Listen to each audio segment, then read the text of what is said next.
positivity, encouragement, and I know where to get it. Let's rise with the set. Come on, come on, rise. Let's go higher, higher, higher. Rise with the set. Rise with the set.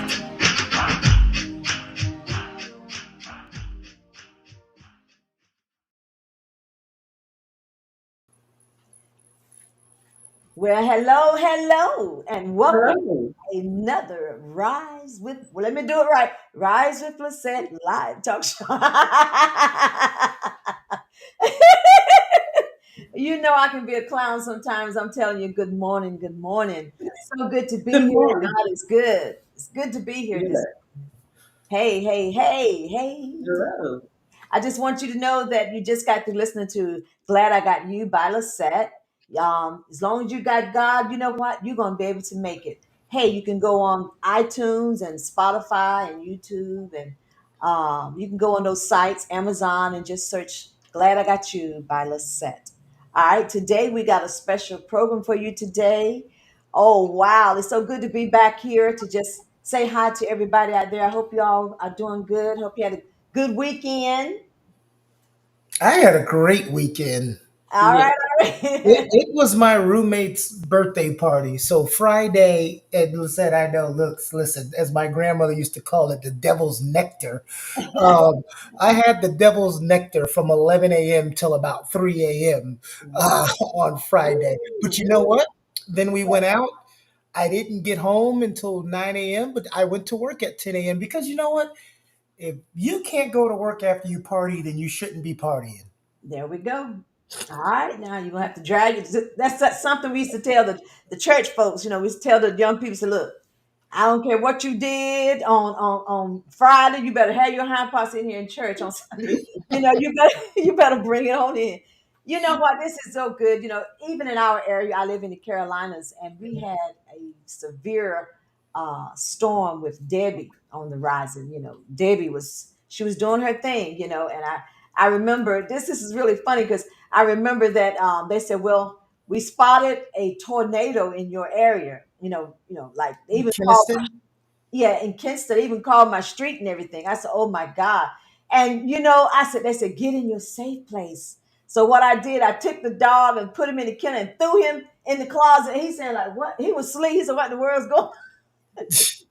That's crazy. You know what? Because you're an hour, 2 hours east of me. Mhm. So where I was, I just got a little drizzle, but you got a lot more than I got. And I'm excited today because I always love when we have teachers on. I know. Teachers are one of those things that are considered the backbone of society. If you don't have people that can help you in healthcare, if you don't have people that can help you keep security, which is like a police force, uh, Hmm. and a military force to protect your country from foreign invaders, and then you need your educators to educate people. So you spend more time growing up from 6 years old. I know today they got a lot of pre-K stuff, but from 6 years old to 18 years old, counting if you don't go to college, you spend more time with a teacher than you spend with anybody else. So true. So very true. So if your teacher stinks, you stink. But if your teachers are awesome, then you end up being awesome. But always love to talk to educators, no matter what grade level, especially ones that have been teaching for long periods of time. The reason being is that they can see the changes. Or, if you got a teacher that's been teaching for 5 years, they ain't seen nothing. But when you get a teacher that's been teaching a decade or more, they've seen those changes from when they started to now. So it's always interesting to talk to them. Yes, I absolutely agree.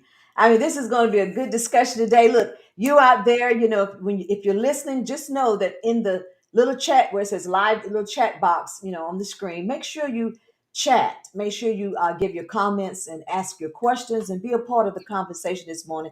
Please share it with somebody real quick. Let them tell them, say, bring yourself on over here and look at Rise with Lisette. We're going to listen at Cynthia Wilson Bruton today. I'm excited. I'm so excited about it. I've been waiting for it. But I We're, love teachers as well. mhm. We can all remember, no matter what age you are. I mean, I'm 46. I know who my favorite teacher was in elementary school, and you can recite them and everything they did from beginning to end. And it's great. I'm going to share a story, but I'm going to share it with when she's on here because I'd like Okay. to get her feedback on it. Why don't we just get her on here? Why don't we? We're All going to right. bring to you the one and the only Cynthia Wilson Bruton. Give her a hand.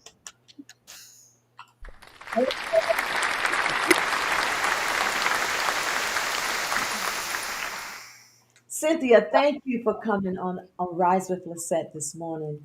And Kiani and I, thank we really appreciate you coming up here, and Kiani is our producer, so we thank you for coming on the show. And we're excited about teachers this morning. So, Cynthia, where are you from? well, first, I would like to say thank you for the invitation, and I am glad to be here with you on this morning. Had a few technical difficulties, but it's okay. We're up here now. But to answer your question, I'm originally from Greenville, North Carolina, which is not too far from where I'm currently living, which is in Kinston. So Okay, Greenville is where I'm originally from. okay, because I know I was reading your bio, and it says up there how you you went to school for music. That just totally blew me away. That's something I didn't know. I didn't know Okay. you was a singer and that you knew Yes. music. I didn't I know love that at all. yes, I love music. Yeah, Lisette, you ain't the only one out here that can sing, girl. Yeah, excuse me. Excuse me. You think she the Okay. only singer out Okay. here? You're all like, Okay. I want to ask you the question we ask anybody and that have certain professions. Back when you were growing up, was teaching a job that was forefront with you, or is that something that you fell into? Well, actually, I've always loved school, and I've had a few teachers, as you said, that were some of my favorite teachers.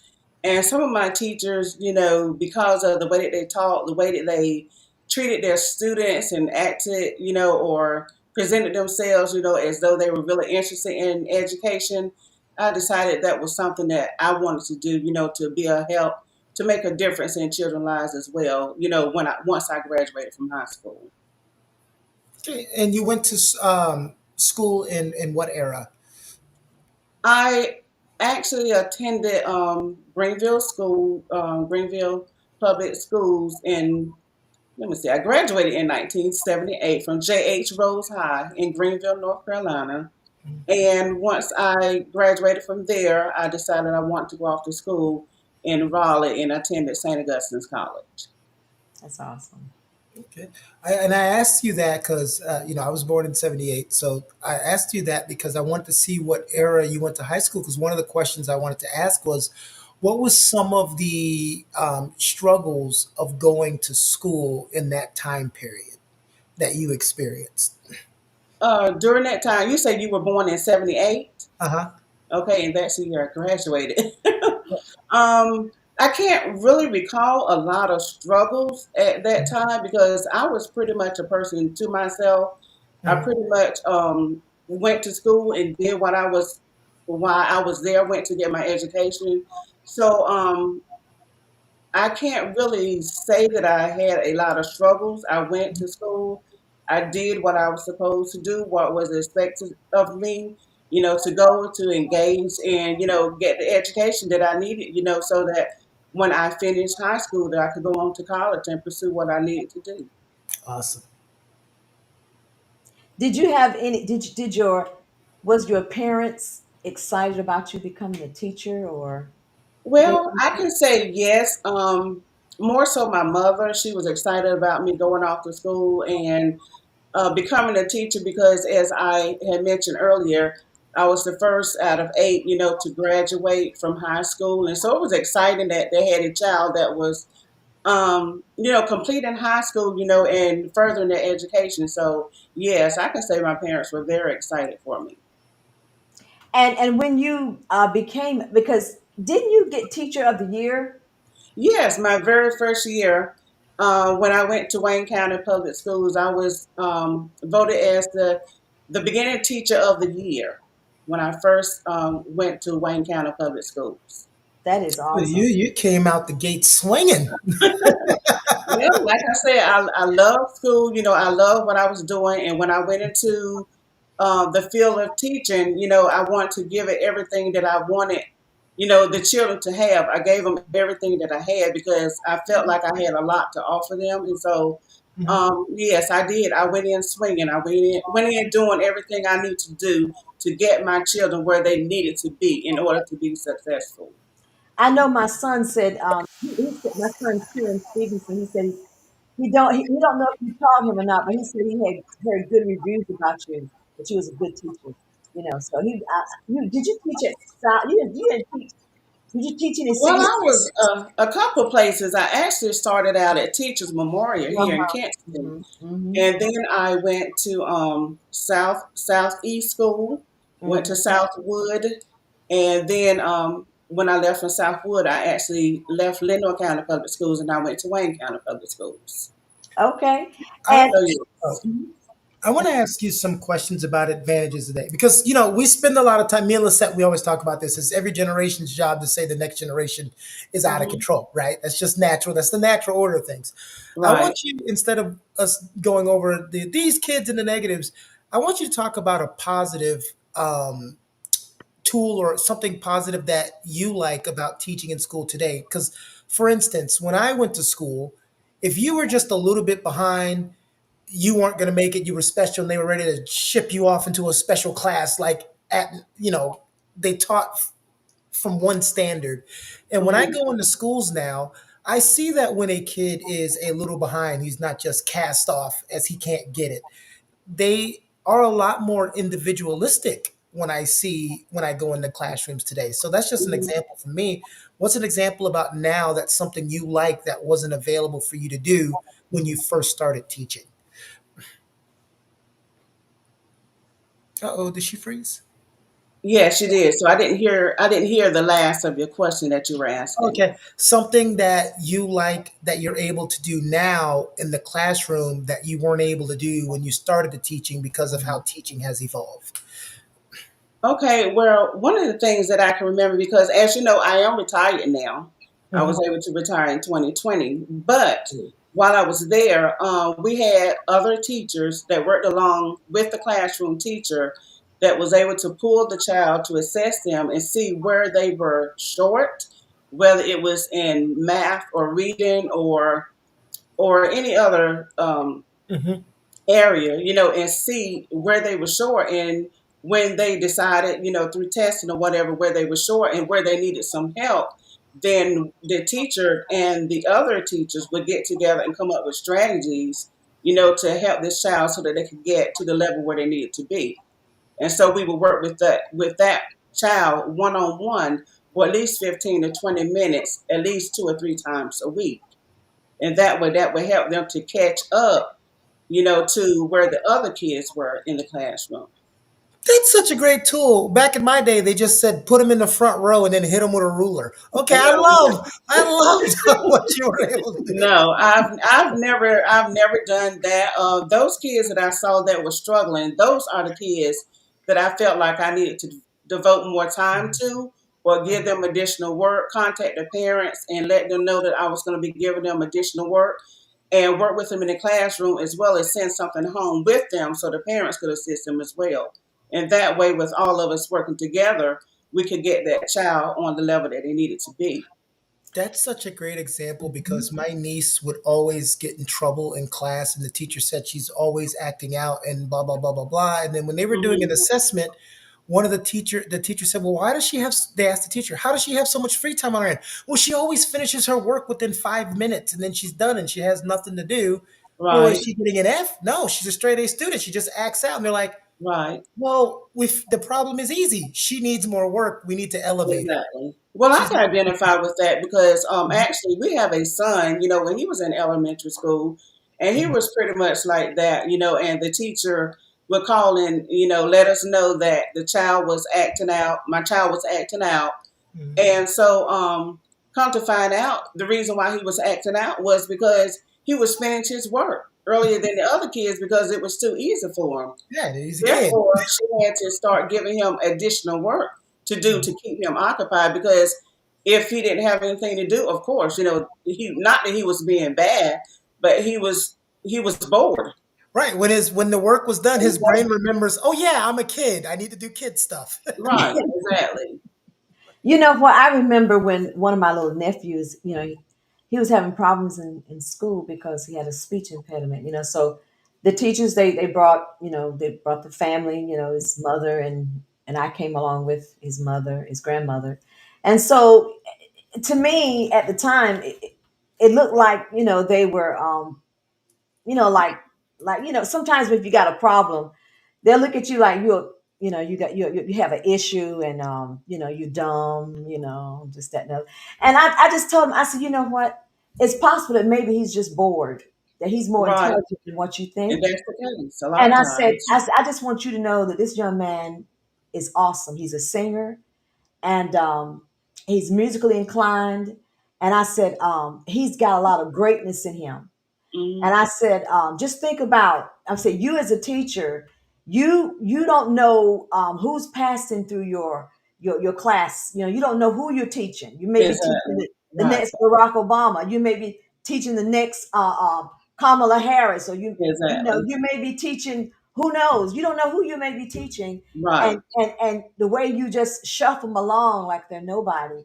And I said, you need to refocus. And I said, and then another thing that gets me too, Cynthia, is when a child is having problems in school and they wait till like 3 months before classes for school is out, but they Hmm. didn't inform the parents, like how you gonna turn it around in 3 months? Right. You had Yeah. all this time to let me know. Then again, the parents should get involved as well. But Exactly. Right. I was you just know, going to say that is a two-pronged problem because even though it's ideal for a teacher to be zeroed in on each child individually, it is a classroom with multiple students. It's not their only responsibility. So it does take a parent to make time and be active and be involved, Right. I know a teacher said, hey, I have some parents that are irritating. Every other day they're on me, but you know what? That's still a lot better than the parent I never hear from. Um, Mm. that's true. so, it can be a two-part thing. One thing I want to ask you, because what Lisette brought up, What's what that? is something while you were teaching maybe that was legislated that you felt was a hindrance? And I'm not going to give a long backstory because it's not my interview. I'll give you a quick snippet. I went to a school outside of my neighborhood. My mom cheated and used my grandmother's address. It was predominantly white. I got kicked out of that school for many, many reasons, but I ended up having to go to school in my neighborhood. Within 3 months, like Lisette said, the teachers were telling my mom I'm a genius. And my mom was like, you need to stay here. You're a genius. And I'm like, no, I need to go to the other school because they're teaching me in the sixth grade what I learned at the other school in the fourth grade. Mm, mm, Um, mm. and then they came up with the No Child Left Behind Act. Hmm. And I was failing, but they'd pass me until I got to that fourth grade, and that teacher said I'm absolutely not passing him, and it was the greatest thing that ever happened to me. Right. So, what's something Wow. in legislation that you remember that kind of you're like, oh, this is going to be a hindrance to what we're trying to do here? Okay.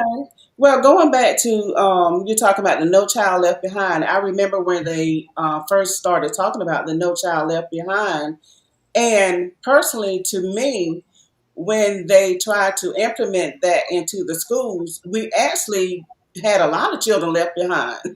A lot of the kids were being passed on, whether they knew the information or not.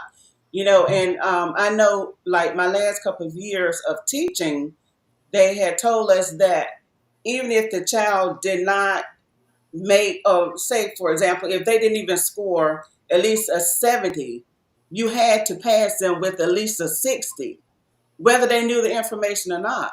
And so therefore you passing a child along, and he has not, obtained the information that he need in order to go on to the next level. So therefore that child he's left behind because he doesn't have, the knowledge that he needs when he gets to that next grade level. So I feel like that was, to me, I think that was kind of a setback, when they implemented the No Child Left Behind. I Yeah. feel that. because it's No Child Left Behind, but because you pushed them forward, they still ended up getting left behind. It just Exactly. didn't look like they Right. got left behind. And so there have been a lot of kids left behind because of the fact that they did not have that information. So when they got there, He's they saying were they did not not, have. Okay. they just did not know the information like they should have known. I see up there on the screen, there's a question that says, "Are any of your children teachers?" Oh yes, actually, I have two sons that continue my legacy. That's my son Anthony Bruton. He's a physical ed and health teacher in Atlanta, Georgia, and he's been teaching, if I'm not mistaken, going on 5 years now, 5 or 6. And then I have my third child. I call them my numbers because I have four sons. And my child number three, he had been teaching middle school as well. And he recently got a promotion. He's now the assistant principal in Houston, Texas. Wow. And so far, he's really loving his job. They both love their jobs a lot. And I would say they're pretty much like me because I love teaching. That's why I stayed in as long as I did because I loved it. And I can say that they both love what they're doing as well. This is really good because I remember I know some twins, that they was having problems in school, and one twin was doing quite well, and Hmm. the other twin was having a problem. So the teachers asked their mother to go ahead on and pass the other twin and leave the other one behind, Mm, but she didn't want to do that. She didn't want to separate them. right, So I think she ended up letting them both be in the same grade. She let the other one. No, nobody went forth.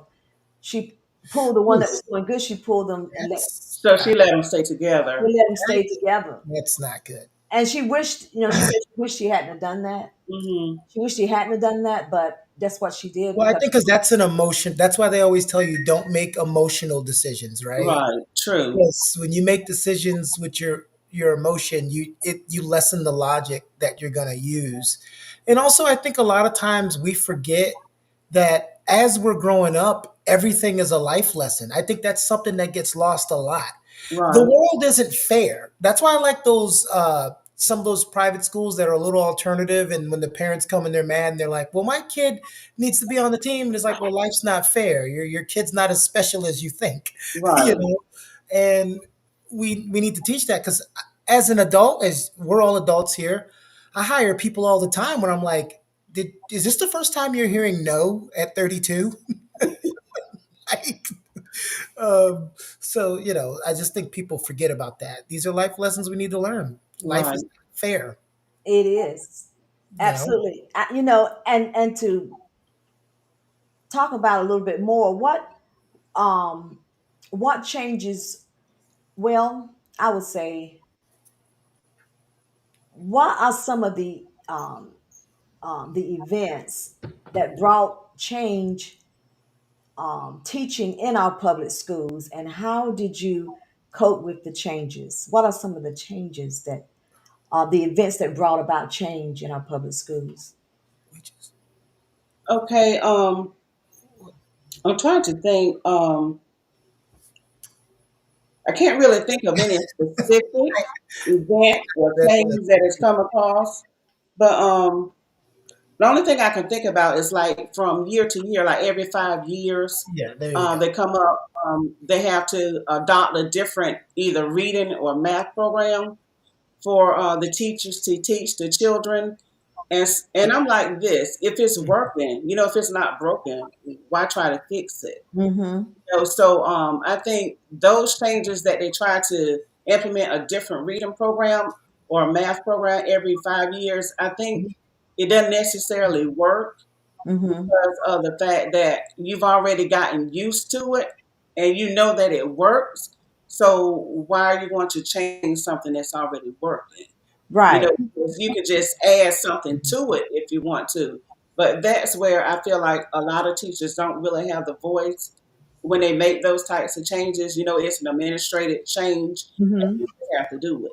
Well, I think one of the problems is, Cynthia, and I know the problem that you're having is sometimes it's not incremental changes. Like you're saying, change a little at a time. Sometimes it's such a drastic change. Right. You're like, wait, you forget, I'm a teacher and I'm going to have to spend time to relearn all of this drastic change. Exactly. And then Right. I have to be confident in teaching this Right. uh, Exactly. to that student. And I think sometimes when they do go too drastic is where you run into that problem, right? That's true. Yes, because I can remember back during the pandemic, when the pandemic happened in 2020, and we started off teaching on one platform. And Mhm. then the next year, that was like in April. And then when we went back in August, they gave us something different, a different platform to teach on. And we was like, well, we just learned how to do this one. Now you're giving us another one. So that was a little bit, I won't say really stressful, but it was a little bit concerning because, like I said, once you get something and, it's working for you, why change it? I Exactly. I You know, get you have to do what the head tells you to do. So that's what yeah. we did. I get that one a little bit more. I can understand the stress one. I get that one a little bit more. The ones that I always laugh at is they always say the parents can't teach their kids the new math every time you become a parent because it changes. So, like I remember That's so helping my true. niece with her math, and I'm like, "All right, so you carry the one," and she's like, "What are you doing?" I'm like, "What are you? It's nine plus," and she's like, "What are you doing?" I'm like, "I'm putting the one." She's like, "That it doesn't go there. That's not a thing." And I'm like, "So where does the one go?" Right. It goes to I mean, somebody. they Right. keep It's changing it totally up, changed. and It's he's right totally about changed. that. Um, Yeah. It has what, changed so much. yes. It's Were like you the ever? parents got to be reschooled. Did you ever have Exactly. that issue with math? Because I used to have it all the time where the teacher goes, "Well, you got the right answer, but you didn't do it the way I wanted you to do it." Right. And this is very interesting because now they want to change the alphabets, the way you say the alphabet. Instead of saying LMNOP, they want to take that out and they want to say LMNOP. Wait, what? Wait, okay, now listen, Cynthia, I have to warn you.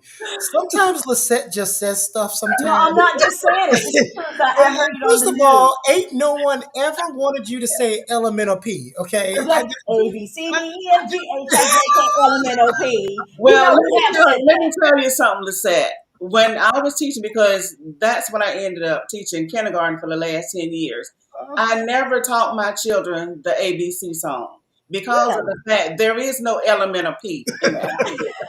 There's no That's the elemental way I P. learned it. That's the way I L That's L M N the way O that P. most of us learn, but there is no elemental P. I know what you're I saying, taught but them one letter at a time and I know along L with M the N O sound. P. But I know, but it sounds good, They're not the changing the music. alphabet. Is there any shows that you like? For instance, I'm in love with Abbott Elementary. Uh, I don't know if you've ever seen that show. Are there any teacher shows out there that you like to watch? Well, I can't really say that there is because I don't really watch a lot of TV. Mhm. Not really. I mean, there are some channels I look at, but I can't say they're in the elementary or educational pictures that I actually look at. So Okay, I have heard of Abbott Elementary, but I can't really say that I've looked at it.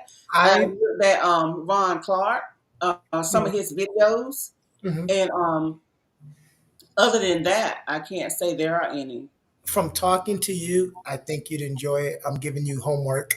Go Okay, watch Abbott. I'm okay. giving you homework. Abbott Go Elementary. watch Abbott Okay, um, Elementary. okay. Um, how do you think that schools, in your perspective, deal with bullying?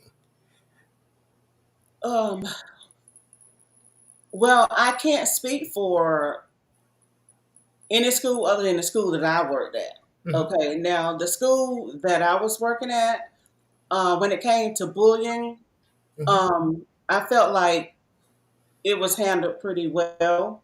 The principal, as well as the parent and the teacher, and sometimes the child, would discuss, actually what was happening to them.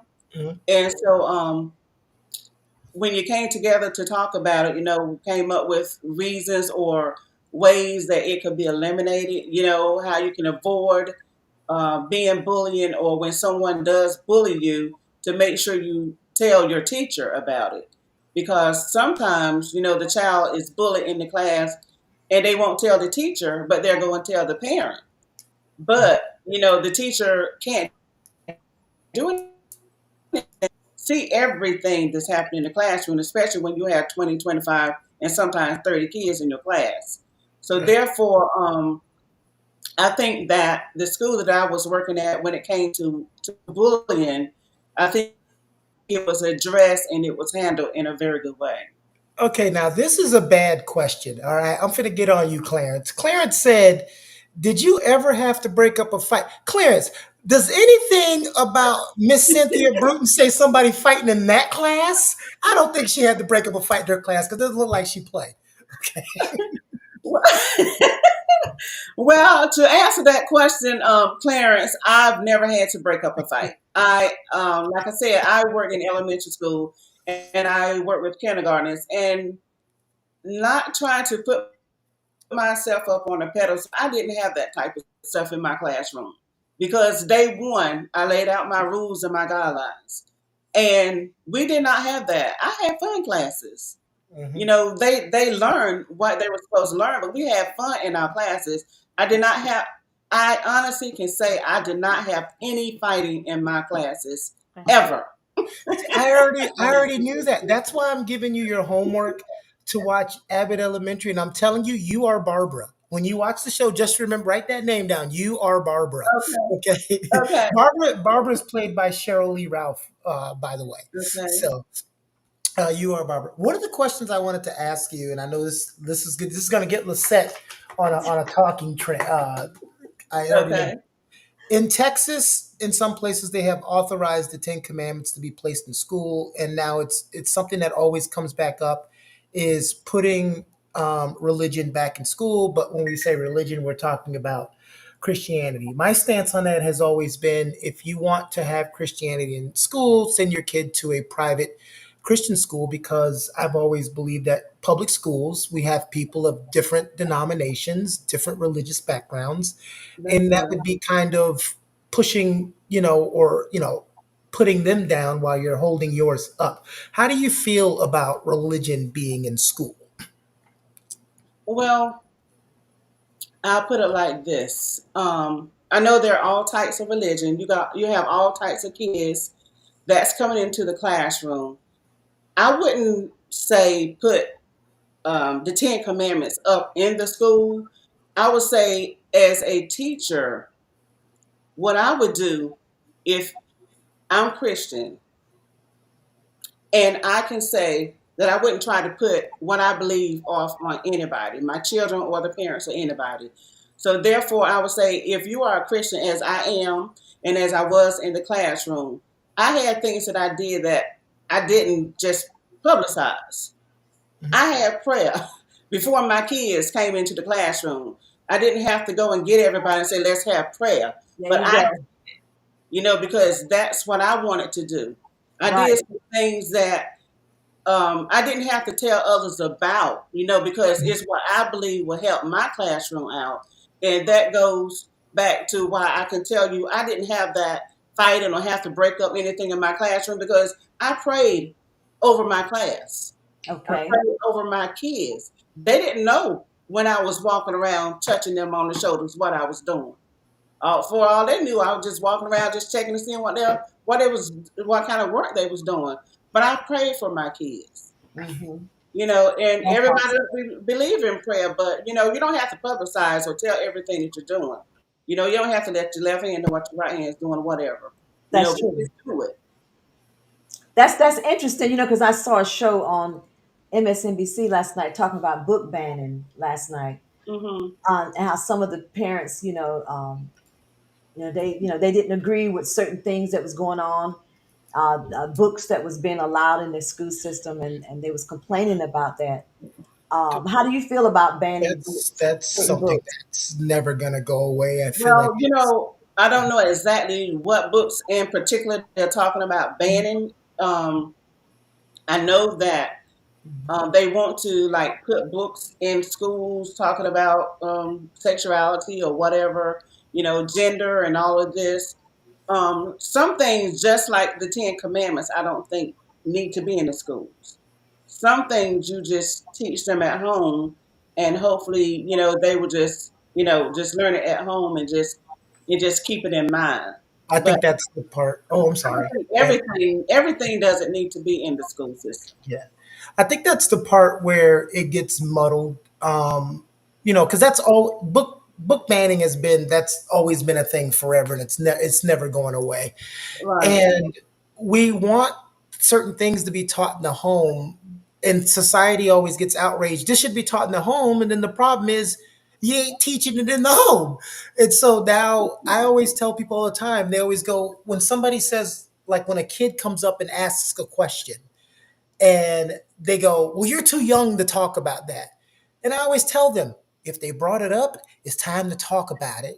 Because Right. just because you said it's not time to talk about it doesn't mean they're going to stop thinking about it. And now they're going to get that information from the wrong person. I Mm-hmm. think if we do a better job at talking about things at home when the kids are being inquisitive about it, then we won't have to rely on schools trying to come in here and dictate what they should learn at a time. Because we've all learned that every generation gets more knowledgeable and tolerable earlier because I had access to more information than my parents had younger, and they had more information than their parents had younger. And the way we talk, I always use this for an example. When my grandparents went to school, Christopher Columbus was awesome. When my Mm-hmm. parents went to school, it was like he was okay. When I went to school, it was like, wait a minute, there's some dirty things here. And by the time my nephews and nieces went to school, it's like, hey, this is a bad dude. And Mm-hmm. so information has always been power. And I think that's the problem. It's such a muddled area, but we got to do better at home. That's true. It Mhm. all really begins at home. It Mhm. does. Mm-hmm. I see that, I see someone said something about Gail said I think they should um let me I see. think she said, I think they should bring prayer back to school. They shouldn't take out of school. But I think if they have prayer in school, they should do it just like Cynthia said. She did it without saying it was done. Exactly. Because again, you run into the problem in public school. You have Hindus, you have Jewish people, you have Right. Christians, you have people who aren't religious. So you're already starting, and then that's when you get the kids thinking they're better than somebody else because Mm-hmm. Christian That's kids true. are able to perform in something. And then now the Hindus kid was like, wait a minute, do I get to do this? Then the Muslim kid's like, well, do I get to pray? And now you've started a problem because now what are we going to do? Have 19 religious services before you start your lesson?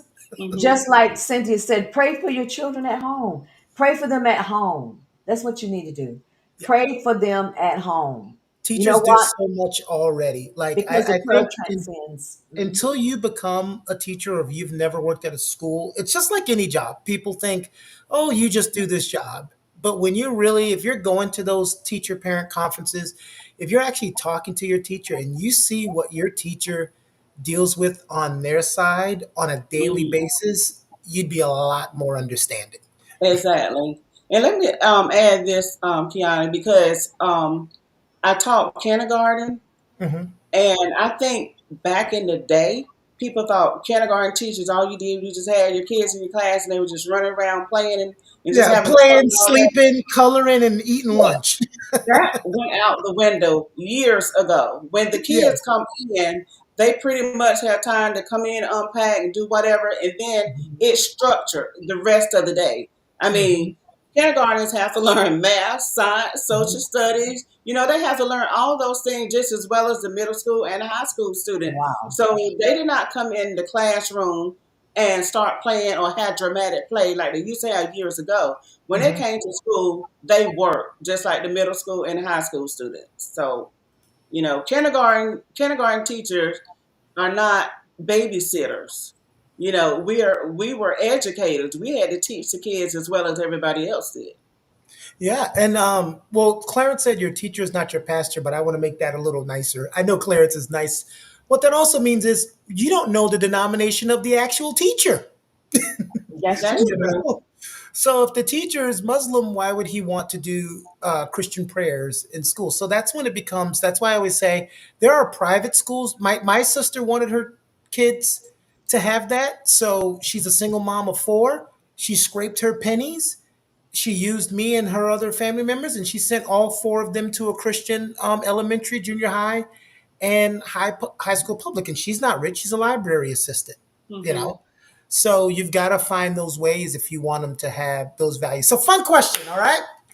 Everybody remembers that impactful teacher that made such a difference. So what I want you to do, Miss Bruton, is I want Bruton. you to give me two things. I want you to give me the teacher that had the most impact on you and why. And then I want you to tell me the teacher you had the most fun with. Like to this day, you think of that teacher that just makes you smile. Okay, I can answer that question. Yes, the teacher that was very impactful in my life and me wanting to become a teacher, she actually was not my teacher, but she was a teacher in the school, and she was also a neighbor. She lived like 2 blocks away from my family. And she was, I don't remember exactly if she taught computers or history. I really don't remember. But what I do remember is that she asked me one day, and it was a long time ago, she asked me one day, what was I going to do when I finished school? And I told her I really didn't know. And so she talked with me about furthering my education, about going to school, because as I had mentioned, I was the first to graduate from high school from my family. So I didn't know about completing forms or doing anything like that. So she helped me out in filling my forms out, choosing which school I wanted to go to. And her name is Ella Teal Harris. And I had the opportunity to run into her years ago, and it was at a funeral. And when I saw her, it was like we just connected. She knew who I was, and of course, I knew who she was. And I told her I was hoping that I was going to see her again one day so that I can tell her thank you, for making that difference in my life. Because of her, I was able to graduate. Well, I was going to graduate anyway, but because of her, I was able to go off to college and became the teacher that I am. I still am because I'm still licensed to teach, even though I'm retired. So, I thank her for being, um, for just being an influence in my life. And so, I really do appreciate her. And the other question that you, The teacher that you just they were so much fun. 'Cause- okay, Mhm. well, I would have to say it wasn't really in elementary, but more so while I was in college. I had a teacher, and she was my speech teacher. And like, of course, when at that time, the teachers that would teach speech, you had what you call the I'm saying preaching, not preaching, playing speeches, and then you had the impromptu speeches. Okay, and so one day she called me out of the blue and asked me to talk on something, and I just jumped up and I started talking. And she was like, "Well, you go, Cynthia. You can just jump ahead and just do it, can't you?" And I would say she was like my most fun teacher because she kept things, like enjoyable. She made her class fun, and I like that about her. And that's what I really considered myself when I was in the classroom. I tried to make things fun for the kids because kids learn through fun. They do, and through play. When you're exciting to the child, they really will focus and pay attention more. So that teacher, and all I can remember her first name was Gwen, but I don't remember her last name. But she was, I would say, the most fun teacher that I had. This is very interesting because you said that your teacher or one of the other teachers saw you and they said, "Wow, look what you've come to be." You're a teacher now. But my question is, do you have any of your students that have gone to do great things and accomplished great things that, Oh that you have yeah, taught? I have. There are several students. I can't remember exactly what all of them jobs are, but I do have a lot of former students that are now teachers. Some are nurses, and I had one student that you've actually had on your show. He was Okay. in my classroom, the mayor, Oh, my okay. years ago, Well, that and explains a lot. Awesome. yes, That and is another one that was in that classroom. I don't know if you remember her, Lori Webster. She's now a film and director. She directs her own films, and wow. she's out in California. So she's doing big things.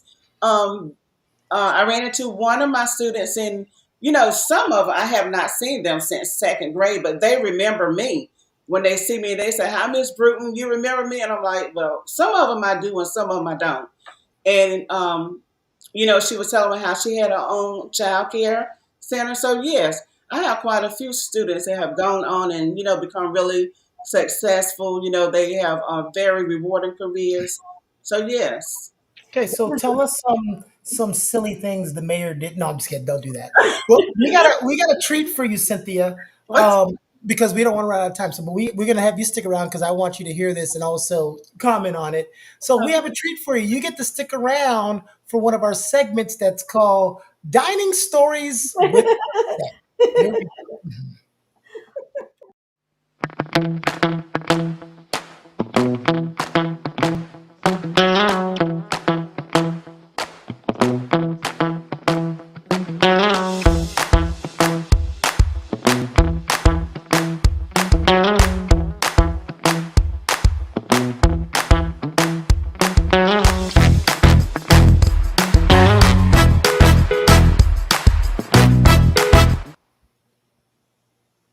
Hey, yes, this is Dining with Lisette, and I'm telling you, I just got to tell you about this. All right, I went to this restaurant. Well, it was, I would say, more of a takeout place, so to say. I ordered my food. I said, I just want cheese on this. I just want cheese. Now, I'm not going to tell you what the establishment was, the business. I'm not going to tell you what that was, but the name of it. But I went to where I ordered my food. Here I go. I just want cheese on it. That's all I want. Got around to the window to pay for my food and all this, that, and other. I knew it was kind of heavy, but I didn't say it's just a lot of cheese. I don't know if my body can take all of this. But anyway, to make a long story short, I paid for the food and I drove on off and took it out in the wrapper and everything. And when I bit into it, there was so many other ingredients that I did not order. All right. I said, this is interesting. I mean, should I take it back? Should I eat it or what? I said, this is a lot of money I paid for this. I'm gonna go back around and I'm going to tell them this is not what I ordered, and would you please just let me exchange it for something else? So I went to the window. I said, excuse me, sir. I said, this is not what I ordered. It doesn't taste good. This is not what I want. So he said, well, we can't take it back. He said, well, we just can't just give you something else. I said, but I can't eat what you made. I can't eat this. This is not what I want. But we're not going. You have to order something else. I said, but he said, what is it that you want? I said, I want this. I just want it with cheese. Drive around to the window. So here I go. I drive around to the window. He hands out. I hand to him what I did not want. He said, we can't take that back. I said, okay. And he hands me the item that I really wanted. He said, that's $6. I said, I'm not paying you $6. I mean, I just want you to replace what I previously ordered because this is not what I ordered. He said, we can't. I said, excuse me. I said, where's your manager at? So the manager came over there. He said, well, we can't take this back. We can't give you any more food. Mm. Like I'm some homeless person or something. Like I'm just a riffraff, just going around trying to get food. That's not what I'm talking about. You didn't make this like I asked. Well, we're Right. not going to take this back, and you can just get on out of the driveway. And he closed the door in my face. Wow. Bam! Like I said, excuse me. Yes. He said, I said, excuse me. What's the store name? What's the store number? It's all on the receipt. I said, what is your name? It's all on the receipt. Bam. Wow.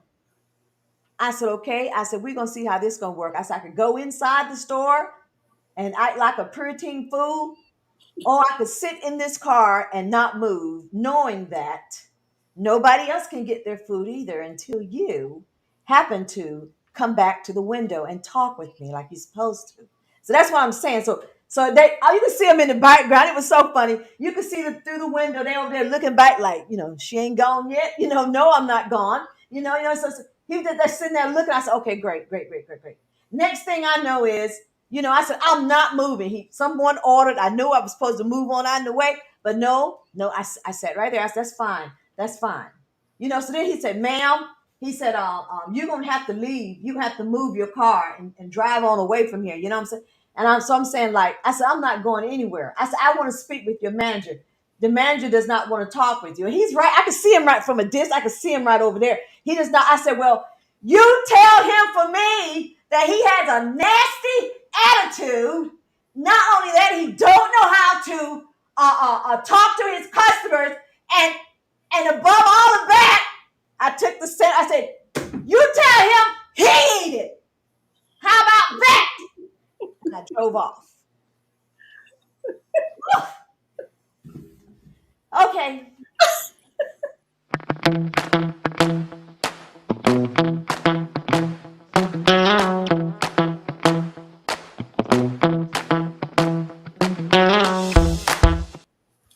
Okay, number one, I'm glad you didn't get new food because when the first guy was being nasty, I'm done eating there. I don't need the food from there because I don't trust it. So I am actually glad you didn't get food from there. I hate that she never says the establishment, but I understand why. I mean, I went home hungry. I had no food, and I was out of food and money. He got the food and my money. I had nothing, absolutely You nothing. know how many of your fans are going to be happy that they're always happy, Cynthia, when we can get any part of the show where the hair gets out of control. All right. So, I started to Well, do that like was, and drive my car through the store. I said, but no, I'm not going to do it. I said, Lord, let me leave it alone. oh my well, goodness. that was definitely a wild story, It was Lisette. wild. It was crazy. But I I can told my assure husband. you, I can share this with you. If you ever Mhm. come to Cynthia's Kitchen, located here in Kinston, you There you won't have to go. worry about that Is because that your restaurant? That's my girl Cynthia. I have a small kitchen located right beside my house that my husband built for me. And my kitchen is fixed to order. You have to pre-order my meals, and so Mhm. I fix to order, and so I make it how you want it. So I can guarantee you, if you order something from me, from Cynthia's Kitchen, you're gonna get what you want. Thank you. Lisette, you knew about this restaurant and you haven't told me or the Triangle Tasters to come down there and put. And I've had people from the Triangle to eat my food. I've I'm No, delivered. no, no, no, no. sorry, but she's got We some have a great chicken salad. we Now I'm no, no, telling no. We have a show called Triangle Tasters where we go to restaurants and we film it and we do an episode from that, whether it's a restaurant, a shack, or any type of thing. Mhm. So you'll be hearing from me. But let's me Okay. and Lisette get our final question in or statement. Cynthia, you know what I'd like from you? I would like anything, something that you would like to tell teachers to motivate them for you. teachers who are wanting to go into the teacher profession or they just started. If you got to talk with them one on one and give them some inspiration, what would that look like? What I would like to share with anyone that's pursuing going into the educational field, going into the classroom, make sure that you have a love for children. Make sure that you have a love for them because it's about the children. It's not really about the money. Of course, yes, we want the money, but you have to have that love for the kids. You have to have that love to want to teach them and make sure that they get what they need, to make it in this world. Because without an education, it's hard to get anything. Even with a degree, sometimes it's hard. So if you don't have that education, it's really going to be hard for you. But I would say to any teacher, make sure that it's in your heart. You really want to do it. You have to have that love for them and give it 110%. Don't just give it just at 100, but give it 110. Give it all that you have to make sure that your child sees that you made a difference in their lives. That's awesome. And Cynthia, what would you tell parents with this school year approaching? Parents that got children in school, what would you share with them to perhaps to help them better, their children as far as their education and keep them involved? You know. I would say to the parents, make sure that you are involved in your child's education. And when I say involved, I mean physically involved.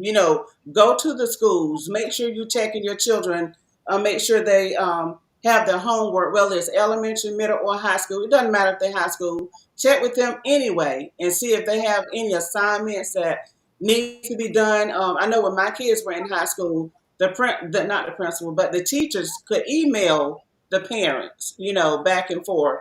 So I would say to the parents, make sure that you are involved. You're checking on your children. You're going to that school, sometimes unannounced, let them know that you're there. You're there for your child because you want to make sure that they get the education that they're entitled to get.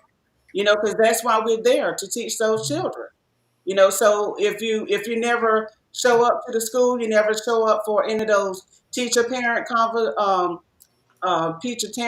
teacher parent conferences, or never attend any of their conferences or whatever that's playing at the schools, then you don't know what's going on. You can't wait for somebody else to tell you, but you need to get in there and get involved yourselves.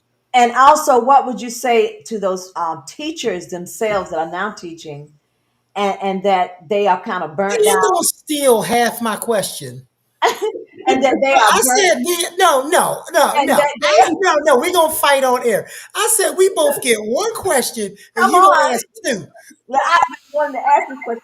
I saw this lady, this teacher, who was really, she was really distressed, and she was giving her account on how it bothers her now that parents are coming to her, fussing her out and cursing her out about their child. And so, what would you tell a current teacher at this time that are dealing with the stress of being a teacher, and with all the backlash coming from parents? How would they need to deal with that and cope and Hold, keep their hold on, mental state? hold on, Cynthia. The way Cynthia will handle that, she will say, "Lisette, don't come down to this school one more time talking about Ken." Okay, that's No, now actually, I missed part of what you were saying, but I believe what you were asking. What if you have like an irate parent coming to you about their Yes. child? And how would the Okay, teachers deal with that type of stress so on I them? don't know how they would deal. I can only speak for how I dealt with that because I did have a few that were they felt like I was giving their child too much work. Because I taught kindergarten, it felt like I was giving their child too much work. And so I let them know what I was giving to their child was only to help them. They didn't have to do everything that I gave them, like additional work or whatever, but it was only to help them, so that they could get ahead and not be behind. And so the best way you can handle those parents, you don't want to act like they're acting. You want to remain calm, while they're expressing how they feel or whatever it is they feel, whether they're right or wrong. You just listen to them, and just remain calm, and then explain. And when they're finished talking, then you go ahead on and share with them how you feel about the situation. But two people fussing back and forth is not going to work. This is interesting because I feel like teachers are not getting paid enough anyway. I think they Well, need I more agree with money. that. I agree with that because if you're a really good, sincere teacher, you're going to do all you can to make sure your child learns. Because there are stages, where that child is tested. And when they go and take that test, it shows on that test what that child has learned. And sometimes, even though you may teach them, some of them may not get it all. But, those tests sometimes at the end of the year lets you know how much that child has actually learned, from your teaching. And this is interesting because with all the stuff that teachers have to deal with the pandemic, and with the school shootings, because I want us to get a little bit of about the school shootings, that's just that's a lot of stress to put on teachers. It's a it lot. is a lot of stress to put on teachers. Cynthia, I thank you so much for being here and being a wonderful guest Sure, I with us appreciate being today. here. Thank you. Hope to check in with you see you in the future, and I'll be in contact about some other stuff too Okay, for you kind of get I your look program forward to together. it. Thank you for Awesome. having me. And Take us look, out, Lisette. all right. I just want to say thank you, Cynthia, so much for coming on Rise. Let me do it right. Rise with Lisette live. Talk show. No, I'm just messing, but thank you so much for coming. And Thank you. we really appreciate you, all you parents out there that's got kids in school. Make sure, just like we was talking about, they're going to school. Make sure you speak a goodness over them as before they leave out. Speak good things over your children. Let them know that they are special. They can be somebody. That they are somebody, and can be somebody even greater. And just don't try to struggle with the teacher. Try to go out there and see what your child is doing. That means a lot to not only to the teacher, but to the child as well, that you are concerned about them. And we want all of y'all students out there to have a great school year. And hey, we love you. Thank you for stopping by. All right. Thank you. All right. Bye. Thank you, Keone.